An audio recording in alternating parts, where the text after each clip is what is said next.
versus Garrosh. Victory or death! Knowledge is power.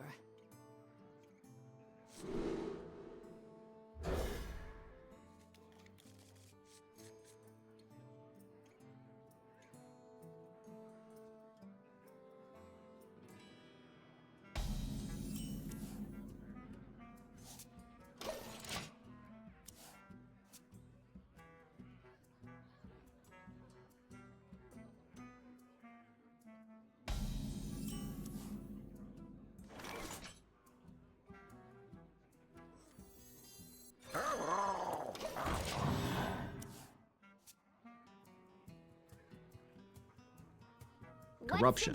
The canyon itself is very deep, and it has steep walls on either side, and at the bottom is all this volcanic debris. So it's beautiful to look at, but it's pretty difficult to navigate.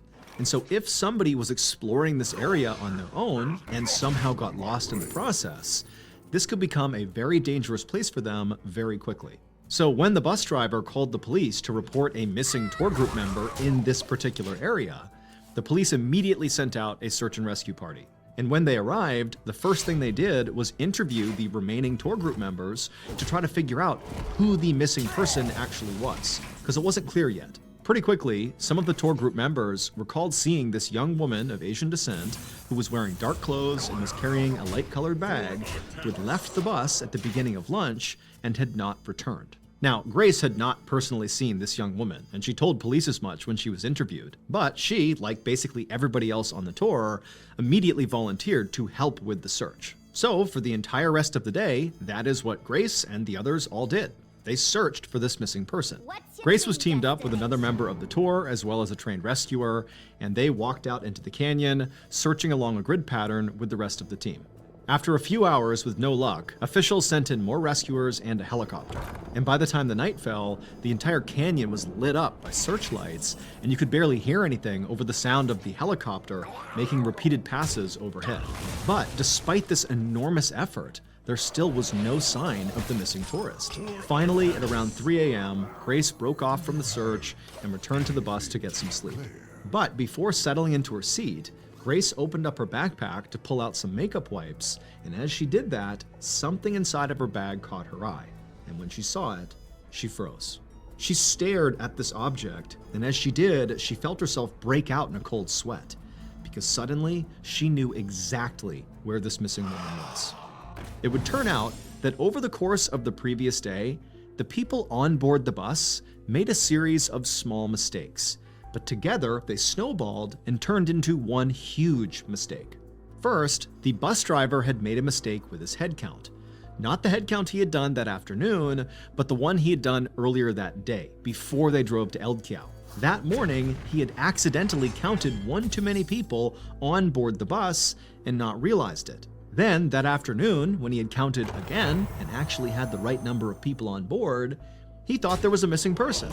Next, the description of the woman who had gotten off the bus and didn't come back, the so-called missing person, that description had only been half correct. So yes, there had been a young woman of Asian descent wearing a dark sweatshirt, carrying a light-colored bag. She had gotten off the bus, but she did get back on.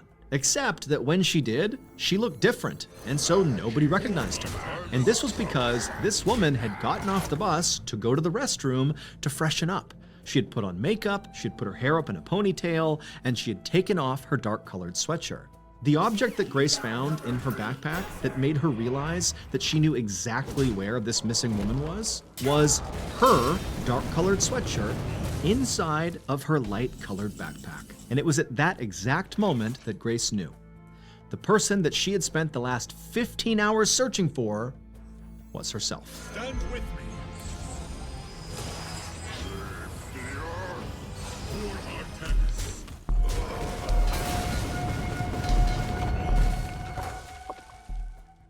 Before dawn on December 12, 1992, a 17-year-old girl named Tracy Dion sat in the passenger seat of a little two-door car that was swerving down a deserted road in the Yankton Sioux Reservation in South Dakota. Everybody in the car was drunk, including Tracy. Sitting next to Tracy in the middle front seat was her 19-year-old cousin named Ruby, and Ruby's boyfriend, a 20-year-old named Arnold, was driving the car. All three of them had been out partying all night, and so now they were trying to make it home. The swerving was making Tracy feel sick to her stomach, but she didn't want to say anything to Arnold in fear that she might distract him. I mean, it was really dark outside, there was no street lights, there was ice on the road. I mean, for a sober driver, this would be a challenging drive, let alone a drunk driver. They were coming up on an intersection, and Arnold brought the car to a stop with a lurch. Tracy watched as Arnold checked for cross traffic and then pulled out onto Highway 281. But halfway through this turn, as Arnold was accelerating, Tracy began to feel the car slide.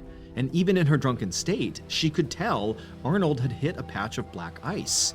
And so as the car began to skid, she wanted to scream, but before she could, the car was already flipping over, and then everything went black. A short time later, Tracy came to. The car was upside down, and Tracy quickly realized she had fallen out of her seat and was now basically resting on the roof of the car, which was now on the ground. From what she could tell, after the car had finished rolling over, it had come to a stop just off the side of the highway, and so they were not in immediate danger from other cars striking them. But she couldn't really see outside because the windows were so badly cracked. Beside her, Tracy could hear her cousin, Ruby, pounding on the driver's side door trying to get it to open, and so Tracy tried to look around Ruby to see Arnold to see if he was okay, but when she did, she saw the driver's seat was empty. Tracy tried to make sense of what she was seeing. The driver's side door was closed, but Arnold was gone. Just then, Tracy heard the sound of the driver's side door opening, and she turned to see her cousin Ruby forcing the door open just a few inches, and then a second later, Ruby was slithering out through that crack to the outside. To Tracy, everything felt like it was happening in slow motion. She was too shocked and confused to make any sense of it. But if Ruby was getting out of the car, Tracy felt like she should too. And so Tracy turned and crawled across to the driver's side and was about to make an exit the same way Ruby had when the door slammed shut violently right in Tracy's face. Tracy didn't understand why Ruby would do something like that. Why would she shut the door that aggressively when she knew her cousin was still inside? Tracy tried to open the door again, but she was too weak to do it. She figured her cousin Ruby was okay, but she couldn't see outside because of how cracked the windows were. At this point, Tracy began to feel woozy. She laid her head down on the roof of the car, wondering to herself why Ruby and Arnold had left her behind.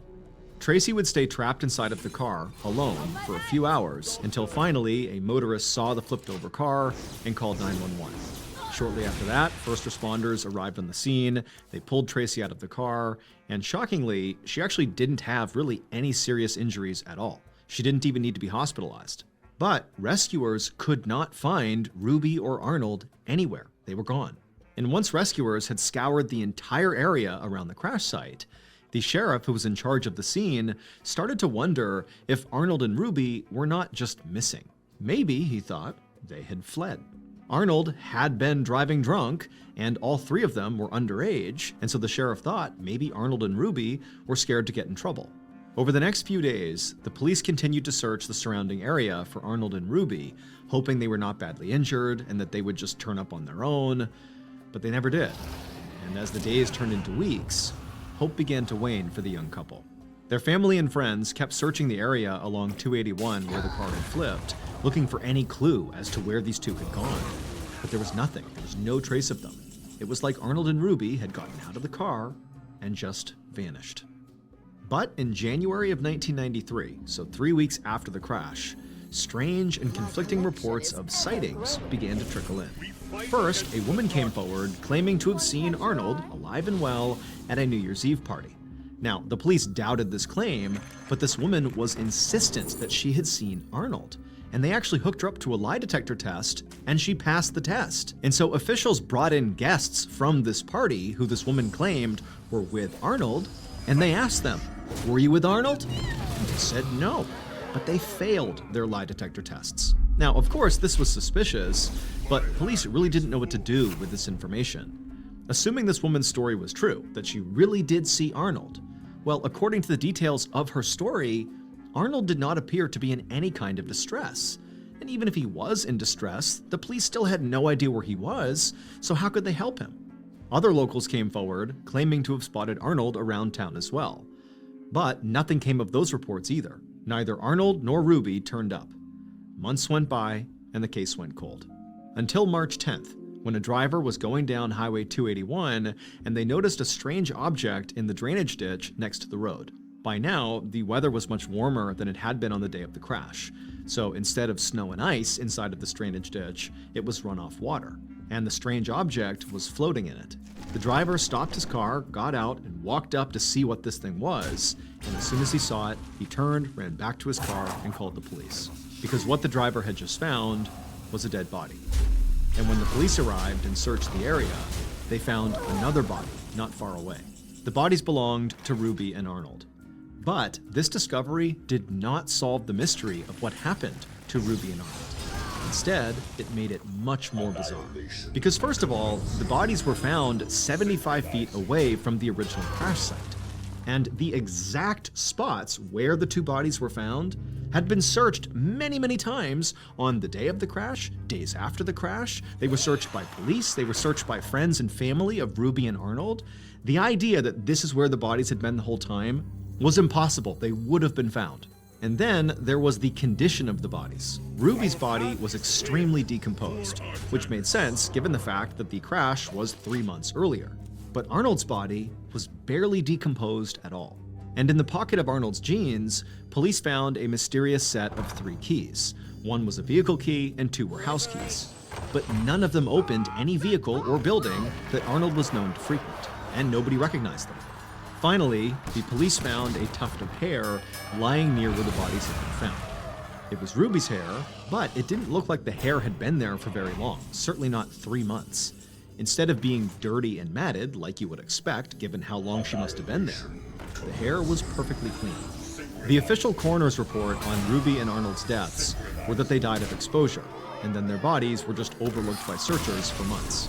But to a lot of people, including the sheriff who was in charge of the original crash site, this made no sense. Despite the coroner's findings, law enforcement officials believed that Ruby and Arnold's deaths were the result of foul play. Under the foul play theory,